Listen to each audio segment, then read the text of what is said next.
चांद का जो एक फजल सुभान साहब मसला है वो बहुत सीरियस है। लोग उसके ऊपर ज़ाहिर है काफ़ी लोग गुस्से में भी आ जाते हैं। और कुछ अरसे पहले जब तक मैं खुद न्यूज़ एंकरिंग कर रही थी, पोपल ज़ई साहब पेशावर से अनाउंस कर देते थे, फिर एक गुस्सा होता था, यहाँ से भी लोग बहुत कुछ बोलते थे, वो कहते थे हमें नज़र आ गया है चांद तो हम कैसे ईद ना करें। एक तो हो गया रुयत हिलाल कमेटी का ऐलान, वो फॉलो करना है पूरे मुल्क ने।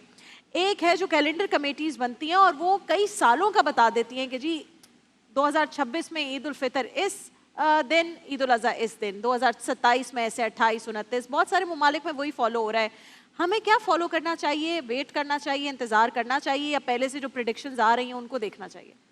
बिस्मिल्लाहिर्रहमानिर्रहीम। देखिए, तमहीदन ये बात समझ ले कि इस्लाम एक आलमगीर मज़हब है और क़यामत तक आने वाली इंसानियत के लिए है। इसीलिए इबादात का जो मदार और इन्हिसार है वो इतना आसान कर दिया कि हर ज़माने में, हर मकान, दूर देहात में भी लोगों को देखना वो आसान हो। तो वो मदार है चांद के देखने पर, जिसको रुयत कहा जाता है। हदीस पाक में रसूलुल्लाह सल्लल्लाहु अलैहि वसल्लम ने फरमाया, सूमू लिरुयतिही व अफ्तिरू लिरुयतिही, रोज़ा रखो चांद देखकर और ईद करो चांद देखकर। फिर एक मौके पर फरमाया कि हत्ता तरौ अल हिलाल, तुम उस वक़्त रोज़ा रखो जब तुम चांद को देख लो।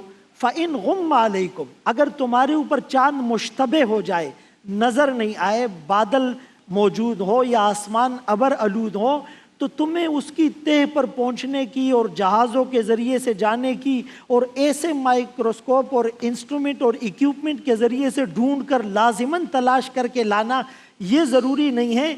अगर तुम पर मुश्तबे हो जाए फ़अकमिलुल इद्दत सलासीन, तो तुम 30 रोज़े पूरे कर लो। अब यहाँ पर ये बात आती है कि भाई दूरबीन या माइक्रोस्कोप या साइंसी आलात से चाँद को देखने की गुंजाइश है, बिल्कुल गुंजाइश है। अगर आप दूरबीन से भी देखते हैं तो वो आप आँख से ही देख रहे हैं, वो आपकी आँख की कुव्वत और कैपेसिटी को बढ़ा रहे हैं। लेकिन उसके लिए जैसे जहाज़ में जाकर चाँद को देखना या ऐसे आलात से देखना कि जो उफुक से उस पार की चीज़ें भी आपको दिखाए, या जो इख्तिलाफ मताले का डिस्टेंस होता है। इख्तिलाफ मताले ये होता है कि एक जगह पर चाँद नज़र आ गया और पूरी दुनिया के लोगों के लिए वो चाँद काफ़ी हो जाए, तो इसमें 3 अक़वाल है। एक कौल ये है कि इख्तिलाफ मताले का एतबार ही नहीं, एक जगह का चाँद नज़र आना पूरी दुनिया के लोगों के लिए काफ़ी होगा। ये इमाम अबू हनीफा रहमतुल्लाह अलैह का एक कौल और ज़ाहिरुर रिवाया का कौल है। दूसरा कौल ये है कि इख्तिलाफ मताले का एतबार सिरे से होगा ही नहीं, हर शहर वालों को, हर मुल्क वालों को अपना चाँद देखना ज़रूरी होगा।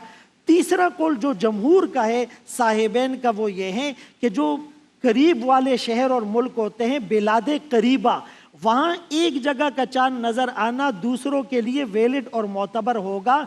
लेकिन अगर 480 मील या 500 मील या 24 फरसख इतना डिस्टेंस अगर होता है जो 1 महीने की मुसाफत बनता है, तो फिर वो चाँद यहाँ वालों के लिए तो वैलिड होगा, 500 मील के ज़्यादा डिस्टेंस वालों के लिए वैलिड नहीं होगा। तो इसीलिए चाँद के एतबार से आखिरी बात ज़रूरी ये समझ लें कि ये ज़रूरी नहीं कि पूरी दुनिया के मुसलमान एक दिन रोज़ा रखे और एक दिन ईद मनाए। ये कोई सिर्फ सेलिब्रेशन नहीं है, ये इबादत है और सीरियस मसला है। सहाबा इकराम रिज़वानुल्लाहि ताला अलैहिम अजमईन के ज़माने में अब्दुल्ला इब्न अब्बास रज़ियल्लाहु अन्हुमा को किसी ने आकर ख़बर दी कि शाम में तो जुम्मे को चाँद नज़र आ गया और हफ्ते को वहाँ पर रोज़ा होगा, तो आपने उनकी बात का एतबार नहीं किया।